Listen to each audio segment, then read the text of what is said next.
CBI या फिर ED, कौन है ज्यादा पावरफुल? आखिर किसकी दहाड़ पर घपलेबाजों के हो जाते हैं कान खड़े?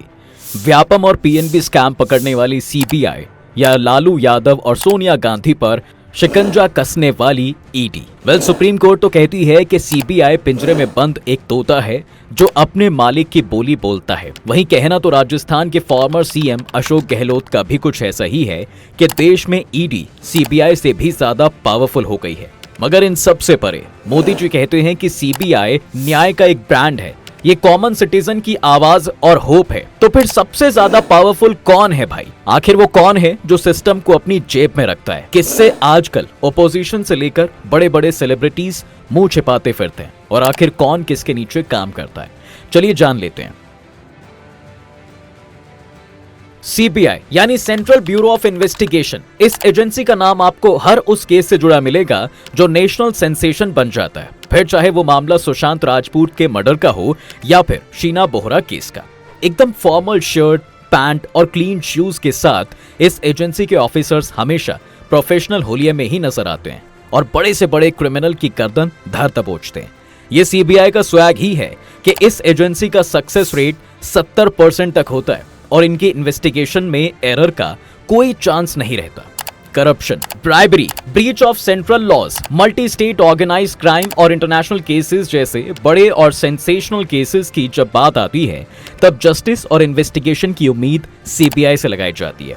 ये agency specially ministry of personnel, public grievances and pensions के अंडर आती है। वहीं बात करें ईडी यानी इन्फोर्समेंट डायरेक्टोरेट की, तो यह एजेंसी आजकल पॉलिटिशियंस की रातों की नींद उड़ा चुकी है। फिर चाहे बात बिहार के लालू यादव की हो, दिल्ली के सीएम अरविंद केजरीवाल की या फिर झारखंड के सीएम हेमंत सोरेन की। अब तो करप्शन की खीर जिस किसी ने भी चखी है वो ईडी से अपना किनारा करने पर लगे हुए हैं। और करें भी क्यों ना, इसके हाथ में पावर है ही इतनी खतरनाक।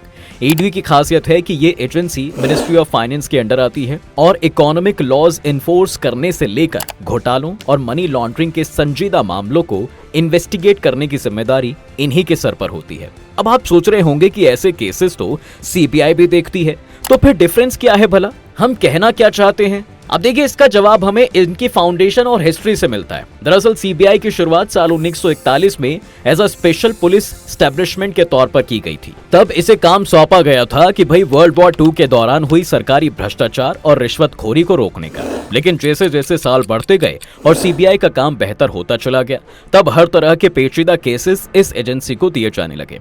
देश की सबसे बड़े इन्वेस्टिगेट एजेंसी की तरह इसकी पहचान होने लगी और इसी के चलते साल 1963 में ही सीबीआई का जन्म हुआ और इसका हेडक्वार्टर न्यू दिल्ली को चुना गया।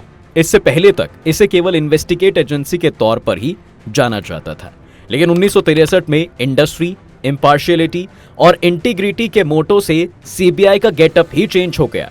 ये फैसला लिया गया कि भाई इस एजेंसी की पावर बढ़ाई जाए और इसी के तहत 1965 में कई तरह के मामलों के इन्वेस्टिगेशन के राइट्स इसे दिए गए। जहां पहले सीबीआई केवल घूसखोरी और भ्रष्टाचार के मामले देखती थी, वहीं अब हत्या, किडनैपिंग, फाइनेंशियल क्राइम की जांच भी सीबीआई को मिलने लगी।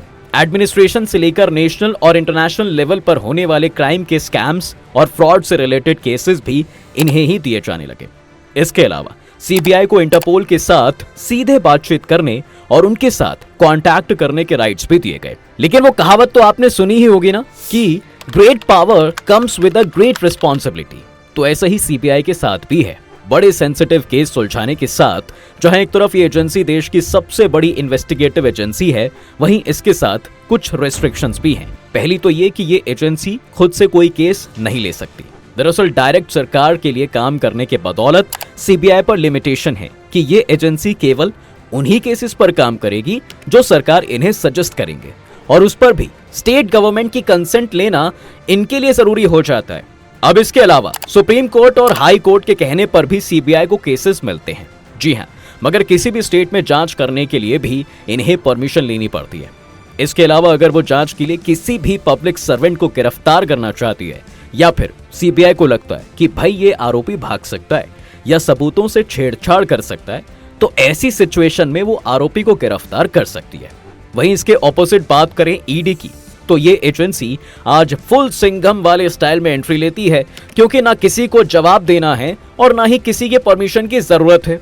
अपनी मर्जी से जालसाजी, मनी लॉन्ड्रिंग और अपराधियों के किसी भी केस को ले सकती है और अपनी जांच जो है शुरू कर सकती है। आज आलम यह है कि अगर किसी भी थाने में 1 करोड़ या उससे ज्यादा की हेराफेरी का मामला दर्ज हुआ है तो पुलिस उसकी जानकारी ईडी को देती है, या फिर ईडी थाने से एफआईआर या चार्जशीट की कॉपी लेकर जांच शुरू कर सकती है। ईडी को अगर पुलिस से पहले मामले की जानकारी लग जाती है तब भी वो जांच शुरू कर सकती है। अब आप ईडी की ताकत का अंदाजा इसी बात से लगा सकते हैं कि वो मालिक से बिना पूछताछ किए भी उसकी संपत्ति जब्त कर सकती है। वहीं किसी आरोपी को अरेस्ट करते वक्त एजेंसी रीजन बताएगी या नहीं, ये उसकी मर्जी है। सुप्रीम कोर्ट ने भी ईडी को लेकर ये कहा था कि आरोपी को शिकायत की कॉपी दी जाए, ये भी जरूरी नहीं है। किस आरोप में गिरफ्तार किया जा रहा है वो बताना ही काफी है। ईडी के अगर एक भी ऑफिसर के सामने बयान दिया गया तो वो अदालत में सबूत माना जाता है। इसकी गिरफ्तारी में जमानत भी मुश्किल होती है। कमाल की पावर है ना इस एजेंसी के पास। लेकिन ईडी हमेशा से इतनी पावरफुल नहीं थी। जी हाँ, ये एजेंसी तो बल्कि बनी भी सीबीआई के बाद ही थी। दरअसल ईडी की शुरुआत साल 1957 में हुई थी, वो भी तब जब देश को फॉरेन एक्सचेंज में हो रहे लेन देन के इन्वेस्टिगेशन की जरूरत पड़ी। इसका हेडक्वार्टर चुना गया न्यू दिल्ली ही। शुरुआत में इसे फॉरेन एक्सचेंज रेगुलेशन एक्ट 1947 के तहत स्टार्ट किया गया और तब इसकी 2 ब्रांचेस थीं, एक बॉम्बे और दूसरी कलकत्ता में। पहले इसका नाम भी एनफोर्समेंट यूनिट रखा गया था, जिसके बाद में इसको बदलकर एनफोर्समेंट डायरेक्टोरेट कर दिया गया। फिर साल 1960 में ईडी का एडमिनिस्ट्रेटिव राइट्स इकोनॉमिक डिपार्टमेंट से हटाकर रेवेन्यू डिपार्टमेंट को दे दिया गया। अब ईडी ने क्योंकि अपनी शुरुआत से ही बेहतर काम किया था और हेरा फेरी के कई मामलों से पर्दाफाश भी किया, इसलिए इसकी ताकत और ज्यादा बढ़ती चली गई। और साल 2019 आते आते साहब इसे फॉरेन एक्सचेंज मैनेजमेंट एक्ट 1999 यानी FEMA, prevention of money laundering act 2002 यानी पीएमएलए और फ्यूजिटिव इकोनॉमिक ऑफेंडर्स एक्ट 2018 यानी एफईओ के तहत पावर दी गई कि वो लोगों के घर पर रेड डाल सकती है, सर्च और अरेस्ट कर सकती है। साथ ही वो किसी व्यक्ति को बिना वारंट गिरफ्तार भी कर सकती है। अब इससे पहले जब कोई दूसरी एजेंसी अपनी एफआईआर या चार्जशीट में पीएमएलए की धाराएं लगाती थी तभी ईडी इन्वेस्टिगेशन कर सकती थी। इसके अलावा जहां 30 लाख की रकम या उससे ज्यादा का हेरफेर होता तो केवल वही मामलों में ईडी इन्वेस्टिगेशन के लिए आगे आती थी। लेकिन साल 2013 में किए गए संशोधन के बाद से 30 लाख की लिमिट को पूरी तरह से खत्म कर दिया है और घोटाले की रकम कितनी भी क्यों ना हो उस पर ईडी जांच कर सकती है। साथ ही वो खुद भी एफआईआर दर्ज करके गिरफ्तारी कर सकती है। अब इससे यही पता चलता है दोस्तों कि ईडी आज एक ऐसी एजेंसी बन गई है जिसे किसी को जवाब नहीं देना। यानी राइट्स के मामलों में तो ईडी आगे है, लेकिन रेट प्रेफरेंसेस, हिरार्की और सैलरी का क्या, आखिर उसमें किसकी धाक है? अब प्रेफरेंस से हमारा मतलब है कि लोग किससे ज्यादा प्रेफर करते हैं। देखिए, इसका जवाब कहीं ना कहीं सीबीआई के पक्ष में जाता दिखता है, क्योंकि सीबीआई से लोग जस्टिस की उम्मीदें लगाते हैं। आमतौर पर आपने भी ये देखा होगा कि ज्यादातर मामलों में विक्टिम जस्टिस पाने के लिए सीबीआई जांच की मांग करता है। सीबीआई जांच को लेकर कई लोग प्रदर्शन भी करते हैं, फिर चाहे वो केस सुशांत सिंह राजपूत की मौत का हो या फिर आरुषि तलवार हत्याकांड का, उसमें भी शुरू से ही सीबीआई जांच की मांग होती रही है। इससे पता चलता है कि लोगों को सीबीआई की जांच पर बहुत भरोसा होता है। और हो भी क्यों ना, इस एजेंसी का अपना स्टैंडर्ड ऑपरेटिंग प्रोसीजर है, यानी एसओपी होता है। उसी के तहत सीबीआई अधिकारी काम करते हैं। इसके अलावा सभी मामलों की जांच के लिए सुपरविजन ऑफिसर्स भी होते हैं। अगर केस में कुछ कमी दिखती भी है तो ऑफिसर दोबारा जांच के निर्देश देता है। सभी मामलों की जांच के लिए सीबीआई में मल्टी लेयर सुपरविजन को इस्तेमाल किया जाता है। सुपरविजन लेयर 2 से लेकर 9 अधिकारियों तक होती है। वहीं बात करें अब ईडी की, तो ये एजेंसी क्योंकि क्रिमिनल केसेस नहीं कर सकती, इसलिए ईडी की जांच की मांग का तो सवाल उठता ही नहीं है। हाँ, ये जरूर है कि भाई इस एजेंसी ने आजकल न केवल पॉलिटिकल लीडर्स की हवा टाइट कर रखी है, बल्कि सेलिब्रिटी से लेकर बड़े बड़े बिजनेसमैन इनके नाम से खौफ खाते हैं। पिछले साल नेशनल हेराल्ड के मामले में ईडी ने कांग्रेस अध्यक्ष सोनिया गांधी से पूछताछ भी की थी। उनसे पहले राहुल गांधी से भी उन्होंने घंटों तक पूछताछ की थी। और ये केवल अकेले नहीं, बल्कि आजकल ईडी का शिकंजा दिल्ली से लेकर महाराष्ट्र, झारखंड तक फैला हुआ है। आलम तो ये है कि भाई पहले बिहार के लालू यादव और अब झारखंड के फॉर्मर सीएम हेमंत सोरेन भी ईडी के जाल में फंस चुके हैं। अब तो बस हर पॉलिटिकल लीडर यही कामना करता है कि भैया हमारा नंबर ना लग जाए। अब इससे ये तो समझा जाता है कि प्रेफरेंस के मामले में सीबीआई बाजी मार जाती है, लेकिन अगर दोनों के स्ट्रक्चर और हायरार्की की बात करें तो ईडी काफी फैली हुई है। जबकि सीबीआई कहीं ना कहीं सीमित है। जैसे सीबीआई में एक डायरेक्टर होता है, 2 तरह के विंग और 4 डिविजन्स होते हैं। इनमें स्पेशली डिवीजन की बात करें तो anti corruption division, economics offence division, operational crime division, directorate of prosecution, administrative division, policy and coordinate division और सेंट्रल फॉरेंसिक साइंस लेबोरेटरी जैसे नाम सामने आते हैं। वहीं विंग में जनरल क्राइम विंग और इकोनॉमिक ऑफेंसेस विंग होते हैं। इसके विपरीत ईडी के स्ट्रक्चर की बात करें दोस्त, तो इसमें एक डायरेक्टर होता है और उनके साथ एक जॉइंट डायरेक्टर एडीओ होता है। इसके बाद उसके नीचे 9 स्पेशल डायरेक्टर होते हैं जो देश के अलग अलग जोन और हेडक्वार्टर, इंटेलिजेंस आदि के आधार पर बंटे होते हैं। इसके बाद उनके नीचे कई जॉइंट डायरेक्टर्स, डिप्यूटी डायरेक्टर्स आते हैं और फिर अलग अलग अधिकारी होते हैं। इसके अलावा ईडी के पास आज 5 रीजनल ऑफिसेज हैं, यानी कुल मिलाकर ईडी काफी फैला हुआ है। अब बात करें सीबीआई और ईडी की रेड की, तो आज की डेट में ईडी केवल शक या किसी कंप्लेंट के आधार पर रेड डाल सकती है। अपने सूट बूट और प्रोफेशनल पहनावे में आरोपी के घर पहुंच जाती है और मिली अनडिस्क्लोज्ड प्रॉपर्टी को जब्त कर लेती है, फिर चाहे वो गहने हो, कैश हो या फिर प्रॉपर्टी के पेपर्स।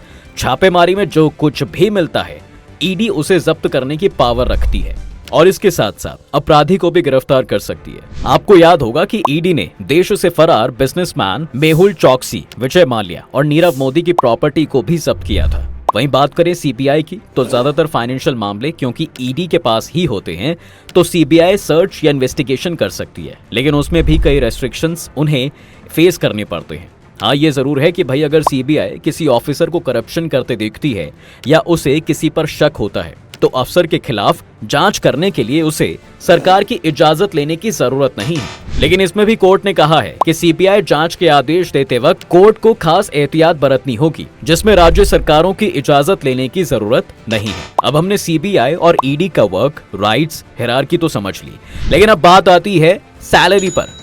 देखिए, जाहिर है पैसों का पोजीशन और पावर से बहुत कुछ लेना देना होता है और ये तो आपने सुना होगा कि बाप बड़ा ना भैया, सबसे बड़ा रुपया। तो आखिर किसको कितना पैसा मिलता है और ये लोगों को हायर किस बेसिस पर करते हैं? देखिए, सीबीआई में जाने का रास्ता आसान नहीं है। यहाँ तक पहुँचने के लिए आपको यूपीएससी की गलियों से गुजरना पड़ता है। कुल मिलाकर सीबीआई ऑफिसर ग्रुप ए बनने के लिए आपको पहले यूपीएससी सिविल सेवा परीक्षा निकालनी पड़ती है और उसमें चुने गए उम्मीदवारों को ही सीबीआई में आने का मौका मिलता है। और इनकी सैलरी आमतौर पर 54,680 और 62,664 पर मंथ होती है। हालांकि ये पोजीशन और पद के हिसाब से वैरी कर सकती है।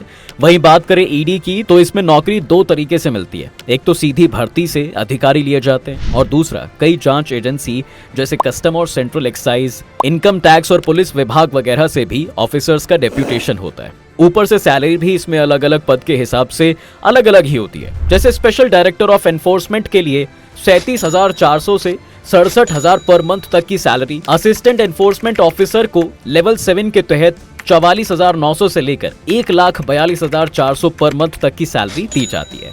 अब आपने सीबीआई और ईडी के वर्क, सैलरी, स्ट्रक्चर और पावर को तो समझ लिया, लेकिन अब अगर हम आपसे पूछें कि कौन ज्यादा पावरफुल है और आखिर किसके सामने सब पानी कम है, तो भैया आपका क्या जवाब होगा? जाहिर है आप ईडी का नाम लेंगे और लेना भी चाहिए। आज ये एजेंसी सबसे ज्यादा पावर एंजॉय कर रही है। हालांकि सैलरी सीबीआई की ज्यादा है, लेकिन धाक ईडी की बनी हुई है। और लेकिन हमेशा से ऐसा नहीं था। पहले ऐसा ही खौफ सीबीआई का भी होता था और आप ये कह सकते हैं कि आज भी है, लेकिन अब सीबीआई क्राइम के केसेस की तरफ ज्यादा शिफ्ट हो गई है। बात अगर इंटरनेशनल क्राइम या इलीगल इंसिडेंट की आती है तो सीबीआई ही आगे आती है, जबकि ईडी का कोई लेना देना नहीं होता है। ये केवल मनी लॉन्ड्रिंग में अपने कर्तव्य दिखा सकती है, जबकि सीबीआई का फील्ड वास्ट। कुल मिलाकर दोनों एजेंसीज के काम अलग अलग हैं। क्रिमिनल अभी भी सीबीआई से डरते हैं, लेकिन इस बात को भी नहीं नकारा जा सकता है कि ईडी पावर में कहीं आगे है। अब इस पर आपका क्या कहना है, हमें कमेंट सेक्शन में जरूर बताइए। वीडियो अच्छी लगी हो तो लाइक, शेयर और चैनल को सब्सक्राइब करना बिल्कुल ना भूलना।